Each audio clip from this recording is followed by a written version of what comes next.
A fisioterapia é uma das áreas da saúde que mais obstáculos encontrou com a chegada da pandemia. Em muitos casos, o contacto direto entre o fisioterapeuta e o doente teve de ser contornado. Vamos saber como é que estes profissionais se adaptaram para continuar a prestar os cuidados necessários aos doentes. Com a investigadora e presidente do Grupo de Interesse de Fisioterapia Cardiorrespiratória da Associação Portuguesa de Fisioterapeutas, Cristina Jacome. Olá, boa tarde.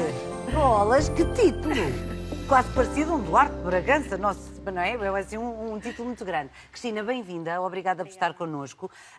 Bom, na realidade foram muitas as profissões que ficaram bastante aquém das expectativas. Há coisas que se conseguem resolver por teletrabalho, a fisioterapia julgo que não.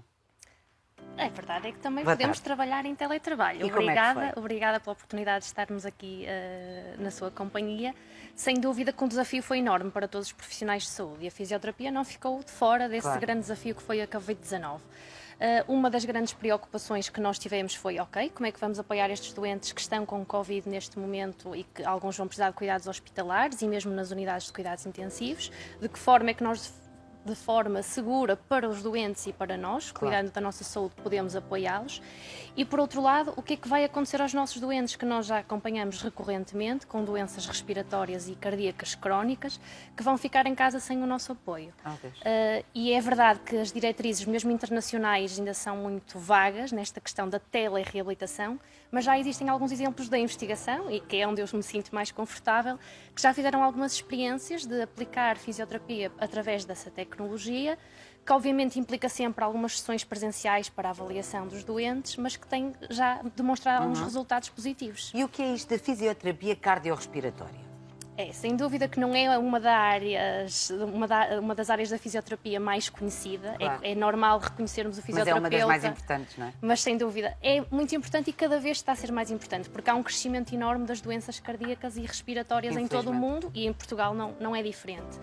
E por isso os fisioterapeutas também se começaram a direcionar aos poucos para essa área. Ainda somos poucos em Portugal a trabalhar na área cardiorrespiratória, mas sem dúvida que há uma necessidade crescente e o Covid-19 ainda nos veio alertar para que realmente tem que ser uma área cuidada e onde tem que existir muito investimento por parte das organizações, até porque a saída profissional da fisioterapia cardiorrespiratória muitas vezes não é a saída principal para os próprios estudantes, que acabam o curso de 4 anos de fisioterapia, porque as ofertas de emprego nessa área também são muito poucas. Portanto, ainda. Portanto, também é uma área que obviamente tem que crescer e temos que ser contratados para estar nos lugares certos a prestar este apoio à população. Mas e onde é que são os lugares certos? Porque há provavelmente muitas pessoas que nos estão a ouvir agora, para já, por um lado, se calhar precisavam de fisioterapia cardiorrespiratória e não sabem.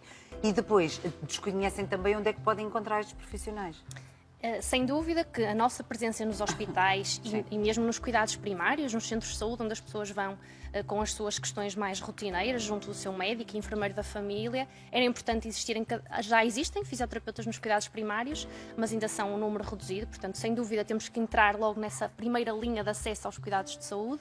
E ao nível hospitalar, também, infelizmente, o número de fisioterapeutas que trabalham no Serviço Nacional de Saúde em hospitais portugueses ainda é um número reduzido. Pelos últimos dados que tivemos, éramos menos de 2.000 e somos cerca de 13.000 fisioterapeutas no país, portanto, claramente estamos no setor privado, mas somos muito necessários também no setor público e, obviamente, podem encontrar os fisioterapeutas nas clínicas, no setor privado e em outros contextos. Que tipo de fisioterapia é feita quando nós falamos de problemas cardiorrespiratórios? Porque quando ouvimos a palavra fisioterapia é sempre uma coisa mais ou menos óbvia, não é? Na cabeça de todas as pessoas. São pessoas que tiveram alguns problemas ou de ossos ou de articulações, etc. e precisam da ajuda da fisioterapia. Não é diferente, mas não estamos a falar nem de ossos nem de tendões, estamos a falar de todo o nosso aparelho cardíaco e respiratório, não é? Sim, nós trabalhamos com pessoas que têm doenças cardíacas e respiratórias crónicas, agudas, mas também outros problemas de saúde, como problemas neurológicos, que podem trazer repercussões para as doenças, para os sistemas respiratórios. E a nossa ação é sempre à volta do movimento. O fisioterapeuta é o especialista em exercício físico terapêutico. Portanto, somos as pessoas indicadas para melhorar a tolerância ao esforço destes doentes. Se um doente tiver falta de ar, podemos lhe dar estratégias respiratórias para lidar melhor com a falta de ar. Com o aumento da tolerância ao esforço, podemos fazer com que ele cada vez tenha menos falta de ar nas suas atividades diárias. As doenças respiratórias são muito caracterizadas por haver um excesso de produção de expectoração e o doente tem que aprender a lidar com ela diariamente, a saber libertar-se dela para não ter infecções respiratórias. Portanto, temos muitos ensinamentos e muitas estratégias para trabalhar com os doentes e eu sei que estão a passar algumas imagens. Sim, gostava por acaso que me explicasse que imagem é esta. Por exemplo, isto é um exemplo de um ciclo que nós chamamos o ciclo ativo das técnicas respiratórias, que tem uma sequência de técnicas tanto de controle respiratório, que é para ter uma respiração calma e equilibrada e conseguir levar o ar a todos os pulmões, até inspirações profundas e até técnicas expiratórias forçadas, como o huffing e a tosse, que permite fazer a limpeza brônquica. Por exemplo, um doente com uma doença respiratória crónica que produz muita expectoração, deve fazê-lo, por exemplo, pela manhã, para ter um dia mais tranquilo, sem tanta expectoração. Inspirações profundas, dizia. E expirações forçadas, assim, que é para nos ajudar a expelir a Ou seja, expectoração. inspirar até Não poder ao fundo. mais, fazer até pausas para permitir que o ar se espalhe por todo o pulmão, E depois forçar a expiração. porque todas estas estratégias aumentam os volumes e ajudam a expectoração a viajar e fazer o caminho que é suposto até à saída. Muito bem. Depois, o controle respiratório, como é que se faz?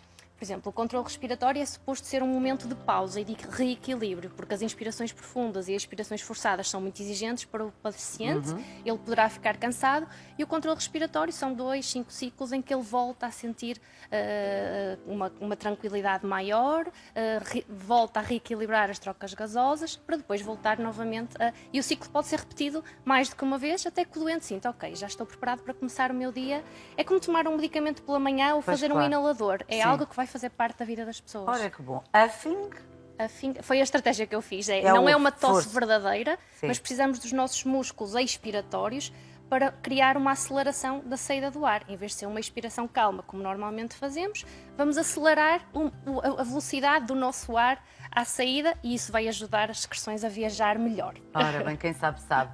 Tosse apenas se necessário. Sim, quando a pessoa sente que a expectoração, ok, já estou a sentir no canal principal que já tenho a expectoração acumulada, então está na hora de eu expectorar e libertar-me, e um novo ciclo provavelmente irá trazer mais expectoração e, portanto, é um ciclo que vai sendo executado até o doente sentir que está cansado ou que está livre da expectoração.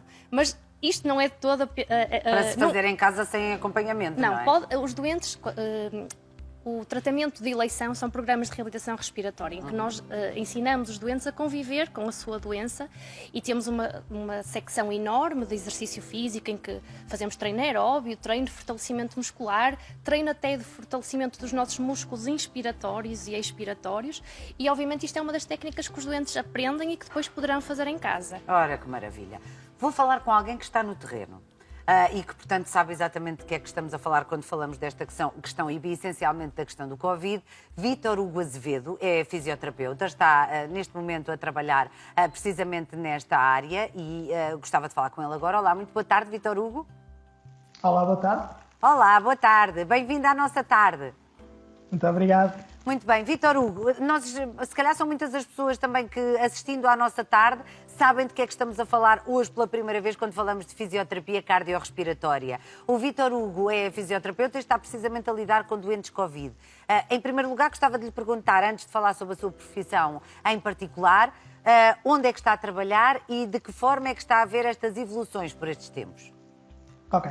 Eu sou fisioterapeuta da Unidade de Cuidados Intensivos Polivalente do Hospital Egas Muniz e, portanto, neste momento, pela evolução do contexto em que nós estamos, nós tivemos especificamente com doentes Covid durante um período de tempo. Neste momento, pela evolução, já não estamos preparados para, se houver de novo necessidade, para intervir nesse sentido relativamente ao doente crítico, um pouco, não em oposição, mas em complementaridade com aquilo que a Cristina estava a dizer.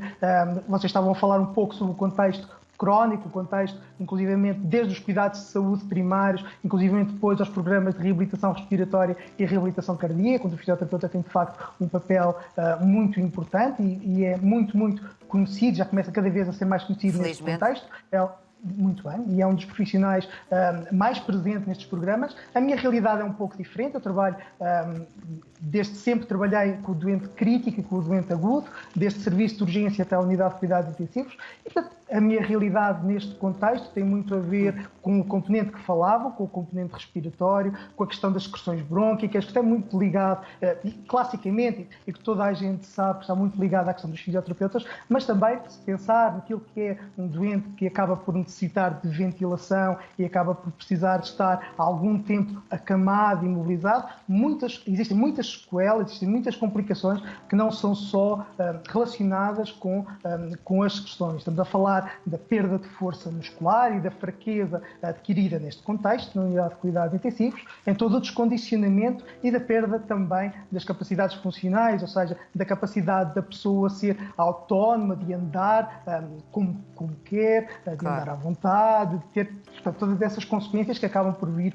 um pouco na sequência do contexto crítico em que se encontra. E o fisioterapeuta tem um papel muito importante em ajudar, em estar mãos dadas com os doentes, juntamente como elemento da equipa multidisciplinar. Eu aproveito o momento para reforçar este contexto, esta particularidade fundamental, que é no doente crítico é fundamental a questão da integração da equipa multidisciplinar, onde entram médicos e enfermeiros e fisioterapeutas e também outros técnicos superiores de diagnóstico e terapêutico e, portanto, acabam por ser um contexto em que o fisioterapeuta se integra, centrado naquilo que são as necessidades reais da pessoa. Por isso, você estava a falar um pouco do que eram as secreções ou do ACBT, que é aquela técnica que a Cristina referia, mas o papel do fisioterapeuta é um muito papel mais vasto mais global. Tem a ver com isso e tem a ver também com o retorno da pessoa à sua vida, com muita qualidade e com felicidade também, se me permite.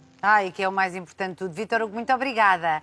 Obrigada pelos seus esclarecimentos e continuação de bom trabalho, tão necessário em todas as alturas, nesta em particular. Obrigada.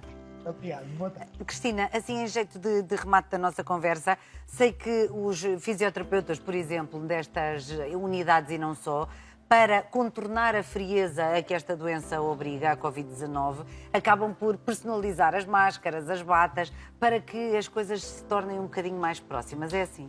Uma forma de humanizar os cuidados e o Vítor Hugo é um dos exemplos desses heróis que fez o possível e a equipa dele fazia muito essa personalização dos cuidados, porque a fisioterapia é reconhecida pelo toque, não interessa se é cardiorrespiratória, se é musculoesquelética, porque nós precisamos tocar, o movimento é o nosso medicamento, é a nossa terapia e, portanto, o contacto é sempre preciso e por isso é que é uma das profissões tão afetadas por esta questão do Covid-19, porque temos que ter todos os cuidados de segurança e, por exemplo, mesmo com o exemplo destas técnicas que estávamos a falar, estas técnicas geram partículas e, portanto, em doentes Covid tivemos que fazer um racional muito sério de quais as técnicas que nós vamos poder aplicar nestes doentes para os ajudar e quais aquelas que vamos ter que ensinar, mas eles depois vão ter que executar sozinhos, num ambiente fechado, controlado, para não ajudarmos nesta propagação. Etc, não é? As pessoas estão a forçar a tosse, inclusivamente, não é? E a expiração, portanto, é óbvio que saíram partículas. E nós, na altura, fizemos alguns vídeos ilustrativos até desta técnica e disponibilizamos no nosso canal YouTube, que eu espero que vocês também passem, porque foi uma forma de, estando longe dos doentes presencialmente,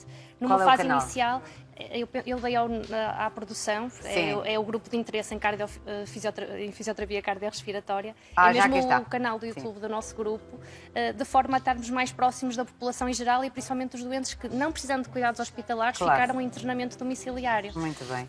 A verdade é que realmente os médicos têm uma proximidade com as pessoas e uma facilidade em chegar aos doentes que a internet também facilita nestas alturas. Não é o momento mais apropriado, infelizmente, para estarmos todos juntos, mas de facto estes vídeos ajudam e de que maneira. Muito obrigada. Obrigada E levo um abraço meu para todos os profissionais. Obrigada. Muito obrigada.